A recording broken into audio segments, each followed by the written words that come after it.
Shalom pemirsa dimanapun Anda berada, berjumpa lagi dengan saya dalam seri pelajaran Sekolah Sabat. Dan pelajaran kita pada saat ini sudah di akhir daripada triwulan yang pertama di tahun 2021 dengan judul Planet Bumi Lahir Kembali. Dan ayat intinya terdapat di dalam Yesaya 65 ayatnya yang ke-17.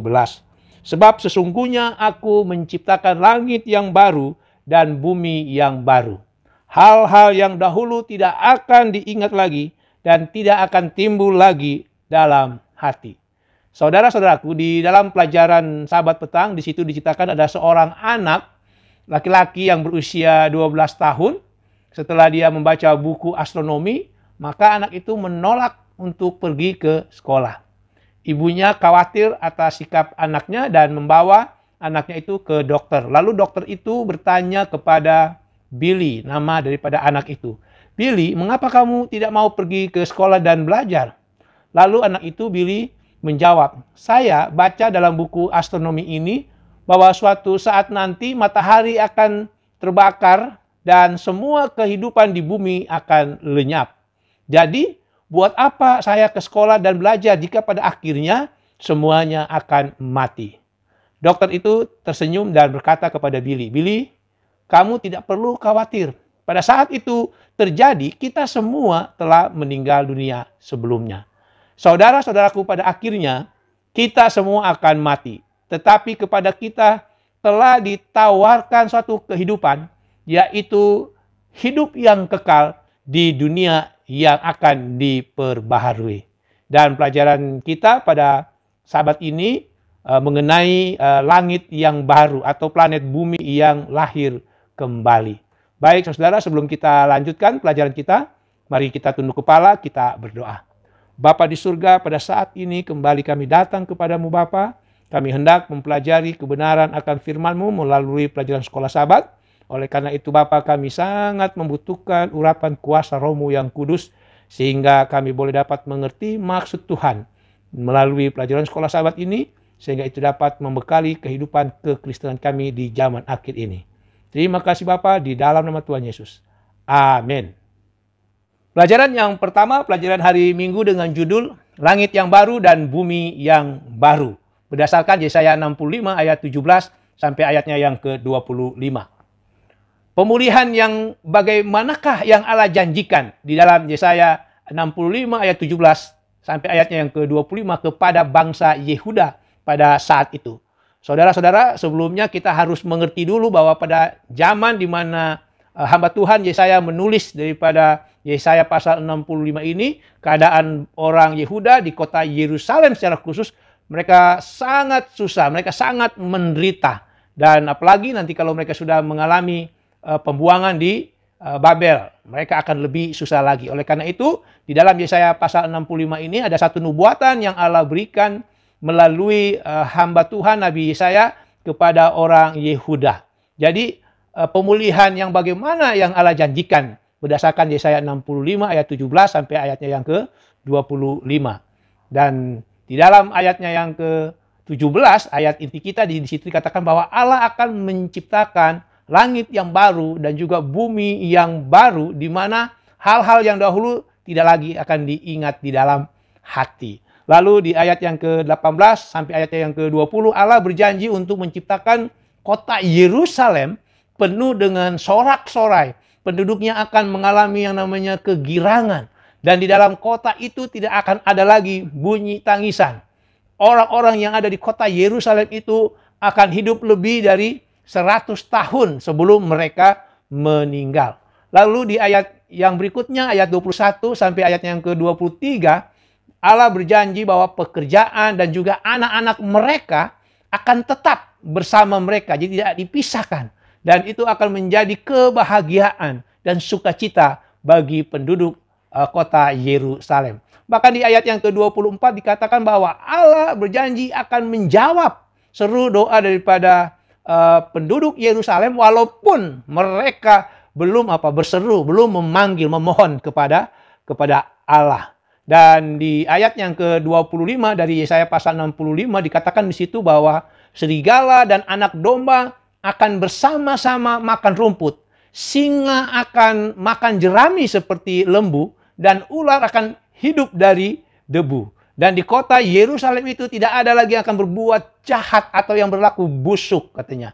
Dan saudara, di dalam Yesaya pasal 65 ayatnya yang ke-25 ini sama dengan Yesaya pasal 11, khususnya ayat yang ke-6 dan ayat yang ke-7, di mana di situ dikatakan serigala akan tinggal dengan domba dan singa akan makan rumput bersama-sama. Saudara-saudaraku, meskipun begitu indah ya pemulihan yang Allah janjikan di dalam Yesaya 65, tetapi itu bukanlah merupakan gambaran pemulihan akhir atau gambaran puncak pengharapan bagi kita sekarang ini, khususnya yang hidup di zaman akhir. Kenapa?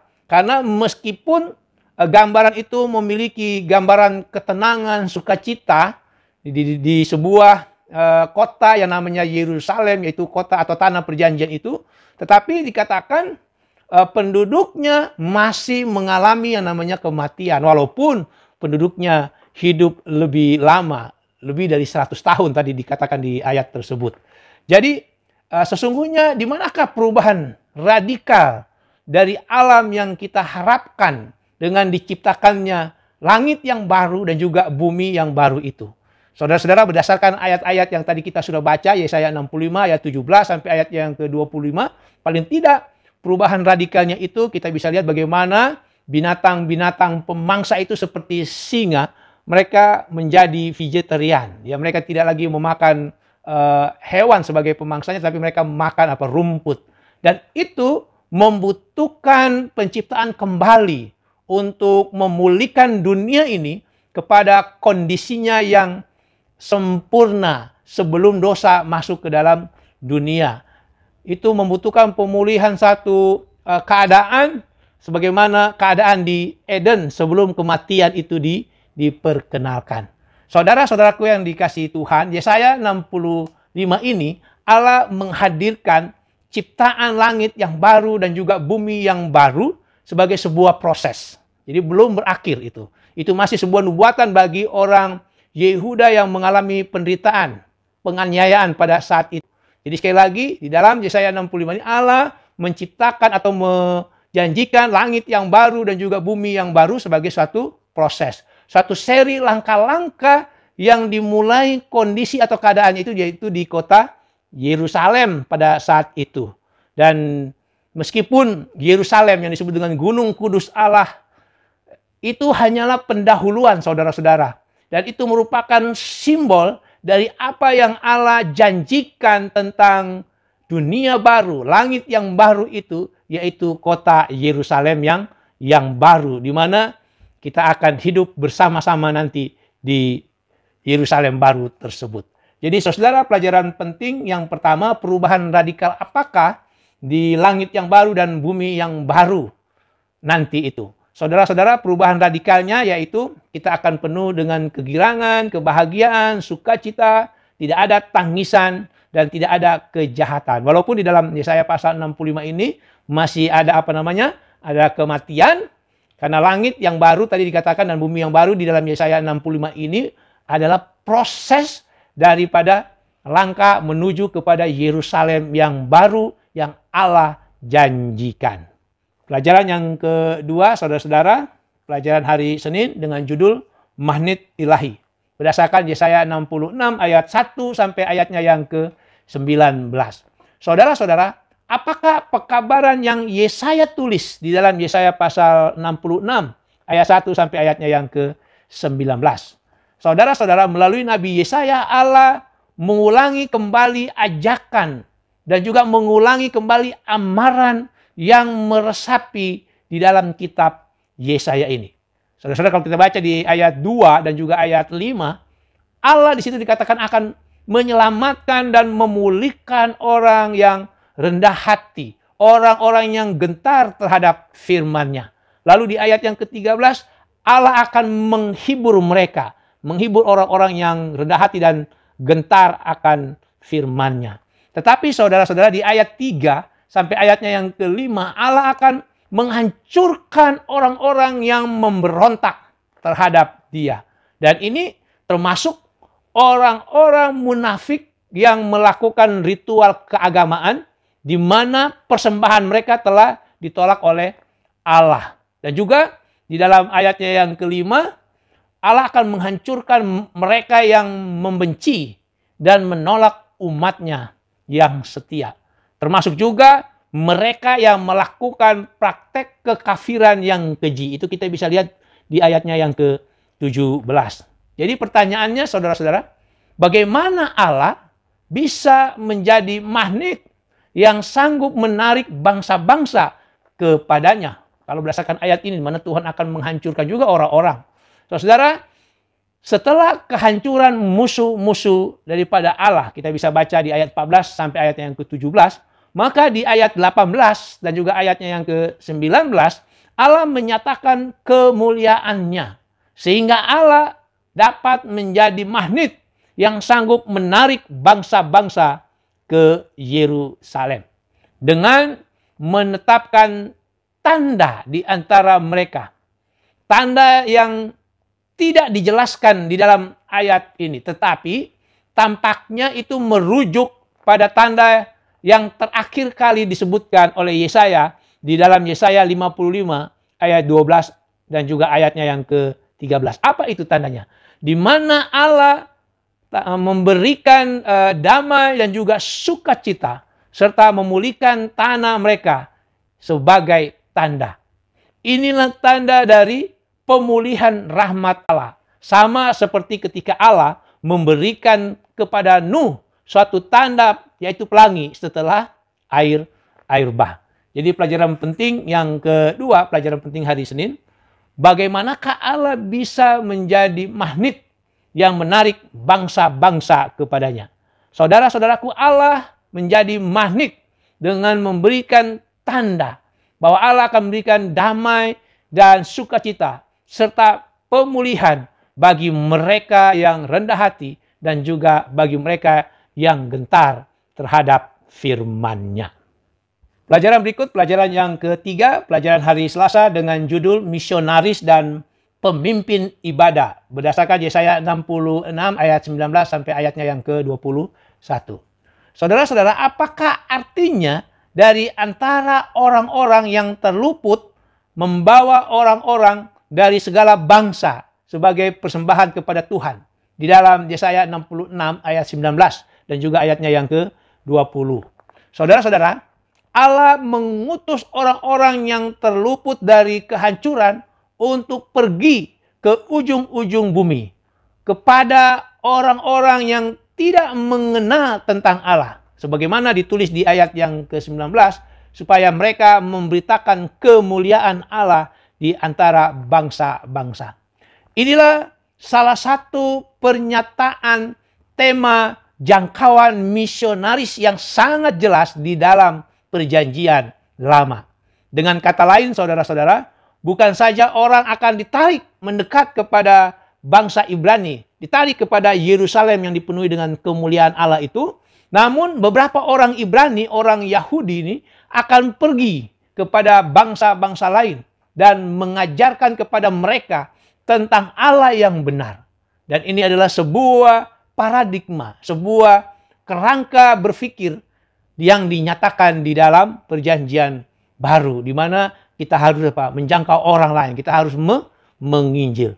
Jadi saudara-saudara, sudah ada sebenarnya upaya jangkauan keluar oleh misionaris Yahudi yang terjadi di antara waktu kembalinya mereka dari pembuangan hingga waktu kedatangan Yesus datang yang pertama kali. Itu sudah ada. Sebagaimana Yesus sendiri mengatakannya di dalam Matius pasal 23 ayatnya yang ke-15.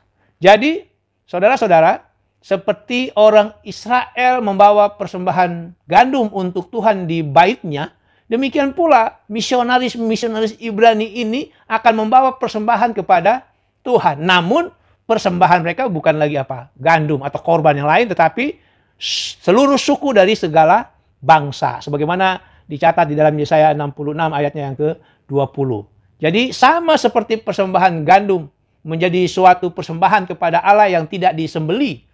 Ya, biasanya kan korban itu hewan, tapi ini korbannya dalam bentuk gandum, berarti tidak disembeli. Maka para petobat-petobat yang dibawa oleh misionaris-misionaris Ibrani ini kepada Tuhan akan dipersembahkan kepada Allah sebagai korban yang hidup dalam tanda petik. Lalu saudara-saudara, di dalam ayat yang ke-21, apa maksud Allah bahwa dari antara mereka ini, dari antara mereka orang-orang yang diinjili ini akan Tuhan ambil, ya, akan kuambil imam-imam dan juga orang-orang Lewi. Saudara-saudaraku, kata mereka yang ada di ayat 21 ini merujuk pada saudaramu dari antara segala bangsa. Di ayat 20 artinya orang-orang yang diinjili tadi. Mereka yang bukan orang Israel. Tuhan akan pilih, Allah akan pilih sebagai pemimpin agama bersama dengan imam dan juga orang Lewi untuk melayani. Dan ini merupakan perubahan yang revolusioner. Ini perubahan yang sangat drastis. Karena sebelumnya Allah telah memberikan wewenang pelayanan itu hanya kepada keturunan Harun sebagai imam-imam. Dan hanya suku Lewi saja yang dapat membantu imam-imam. Bahkan bangsa Israel sekalipun di luar suku Lewi, mereka dilarang untuk apa? Untuk melakukannya. Jadi ini adalah sekali lagi sangat revolusioner perubahan yang dilakukan di dalam Yesaya pasal 66 ini. Khususnya ayat yang ke-20. Di mana Tuhan akan memilih 21 di mana Tuhan akan memilih orang-orang yang bukan orang Lewi, bukan keturunan imam, tapi untuk melayani, untuk menjadi pemimpin ibadah.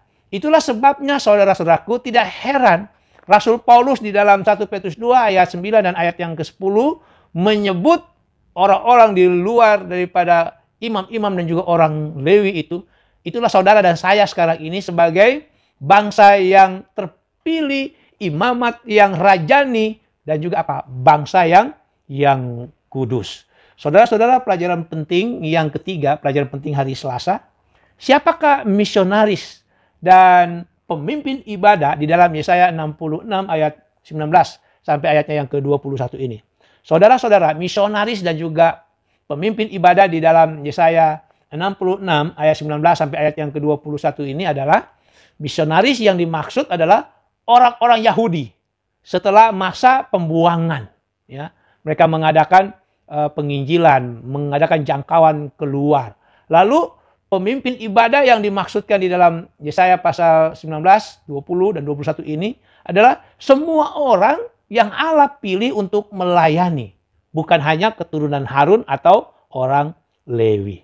Kita lanjut pelajaran yang keempat, pelajaran hari Rabu dengan judul Komunitas Iman. Berdasarkan Yesaya 66 ayatnya yang ke-21. Saudara-saudara, sebagaimana pelajaran tadi, pelajaran hari Rabu pelajaran hari Selasa menyatakan bahwa Allah akan memilih beberapa orang asing dari bangsa lain untuk menjadi pemimpin ibadah, maka di dalam tatanan dunia baru, yaitu dalam dunia kekristenan, sesuai rencana Allah, bangsa-bangsa lain bukan hanya bergabung dengan umat Allah, namun mereka akan menjadi rekan sekerja dengan bangsa Yahudi dalam sebuah komunitas iman yang sudah dipersatukan menjadi imamat yang rajani. Pertanyaannya saudara-saudara, kapankah nubuatan Yesaya itu digenapi? Kapan? Saudara-saudara, pada zaman Paulus, itu artinya di perjanjian baru, ketika Rasul Paulus mengatakan di dalam Galatia pasal 3 ayat 28 sampai ayatnya yang ke-29, di mana Rasul Paulus sahabat Tuhan ini mengatakan, dalam hal ini tidak ada orang Yahudi atau orang Yunani, karena kamu semua atau kita semua adalah satu di dalam Kristus Yesus. Dan jikalau kita adalah milik Kristus, maka kita berhak menerima janji Allah. Di mana kita menjadi satu komunitas iman, di mana kita bisa juga melayani bila mana Tuhan mempercayakan atau memilih kita untuk menjadi pelayan-pelayan rohani. Tetapi saudara-saudara, menjadi pewaris janji Allah, menjadi pemimpin-pemimpin ibadah, menjadi pelayan-pelayan, hamba-hamba Allah, dan selanjutnya diangkat menjadi imamat yang rajani bukanlah mandat untuk menjadi kelompok elit yang menyombongkan diri, tetapi itu merupakan sebuah pengutusan dalam mengabarkan perbuatan-perbuatan yang besar dari Allah yang telah memanggil kita. Sebagaimana tadi Rasul Petrus katakan di dalam 1 Petrus 2 ayatnya yang ke-9. Oleh karena itu saudara-saudara, dalam terang salib, dalam terang amanat pemberitaan Injil, sikap elit yang berbasis kerohanian atau sikap elit yang berbasis etnik sangatlah menjijikan dalam pemandangan Allah. Pelajaran penting yang keempat, pelajaran penting hari Rabu, apakah maksud dari komunitas iman di dalam pelajaran hari Rabu ini? Saudara-saudara, komunitas iman yang dimaksud adalah orang-orang yang dipilih Allah untuk bergabung dalam mengabarkan perbuatan-perbuatan yang besar dari Allah. Itulah komunitas iman yang dimaksud. Pelajaran hari Kamis, pelajaran yang terakhir dengan judul demikianlah keturunanmu dan namamu akan tinggal tetap. Berdasarkan Yesaya 66 ayat 22 sampai ayatnya yang ke-24. Saudara-saudara, pengharapan apakah yang kita bisa temukan di dalam Yesaya 66, khususnya ayatnya yang ke-22. Pengharapan yang kita temukan di dalam Yesaya 66 ayatnya yang ke-22 adalah di dunia baru dan langit yang baru nanti, dikatakan di situ keturunan kita dan nama kita akan tinggal tetap. Kita memiliki janji kehidupan yang kekal di dalam dunia yang telah diperbaharui, yaitu sebuah dunia tanpa dosa, tanpa kematian, tanpa penderitaan. Satu penggenapan akhir yang sempurna dari iman Kristen yang kita miliki. Perwujudan dari apa yang Kristus telah kerjakan bagi kita di atas kayu salib. Lalu apa maksudnya? Di dalam ayat 23 itu ada bulan baru dan juga ada hari Sabat dalam gambaran langit yang baru dan juga bumi yang baru itu. Apa maksudnya? Saudara-saudara, yang perlu kita ingat bahwa Allah menciptakan hari Sabat ya, di dalam Kejadian pasal 2 ayat 1 sampai ayatnya yang ketiga itu hari Sabat itu sudah ada jauh sebelum sistem upacara korban ada. Di mana kalau bicara sistem upacara korban itu berarti itu nanti ada hubungannya dengan bulan baru. Bulan baru itu adalah hari-hari raya orang Yahudi. Jadi meskipun hari Sabat dihormati dengan sistem ritual keagamaan, tetapi hari Sabat tidak bergantung kepada apa? Bulan baru atau sistem korban itu ya, atau daripada perayaan-perayaan daripada orang Yahudi. Dengan demikian, perayaan Sabat akan berlanjut tanpa gangguan hingga pada periode pemulihan, yaitu periode di mana kita hidup di dunia yang baru itu. Jadi, saudara, apapun arti daripada Yesaya 66 ayat 23, ya, ada bulan baru dan juga hari-hari Sabat, poin pentingnya itu bahwa umat Allah akan beribadah, akan menyembah Allah sepanjang masa kekalan di dunia yang baru itu.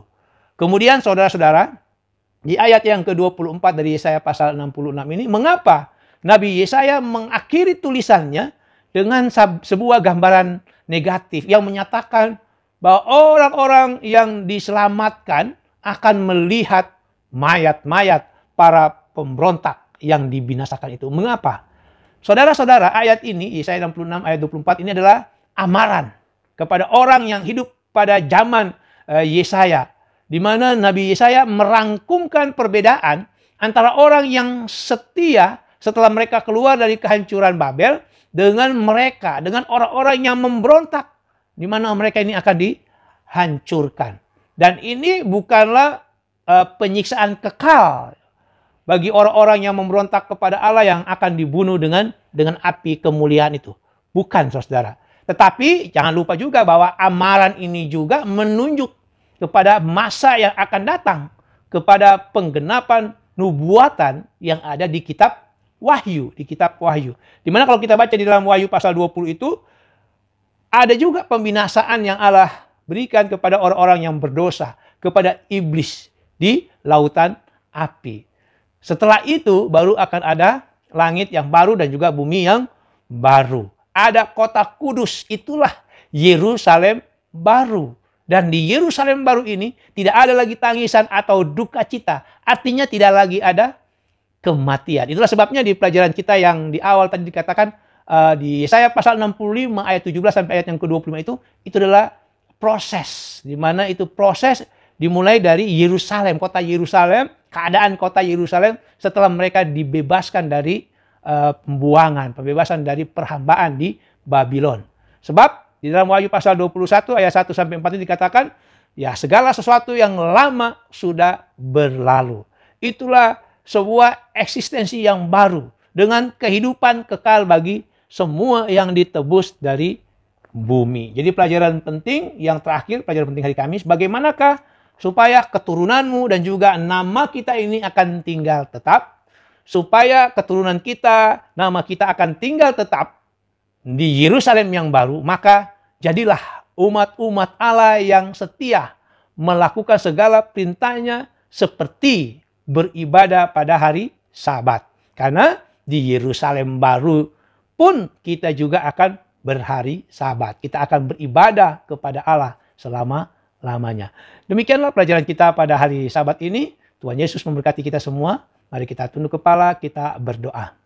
Bapa di surga, pada saat ini kami bersyukur, kami berterima kasih oleh karena pelajaran pada hari Sabat ini mengingatkan kami bahwa Allah akan menciptakan langit yang baru, dunia yang baru.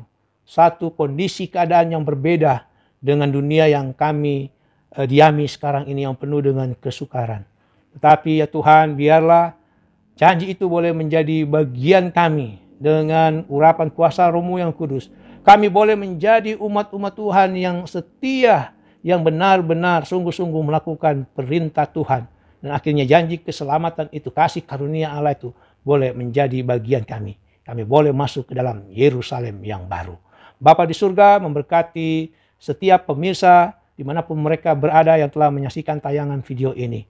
Kiranya kasih Allah Bapa, kasih daripada Yesus Kristus, serta persekutuan Roh Tuhan yang kudus menjadi bagian kami semua. Di dalam nama Tuhan Yesus. Amin.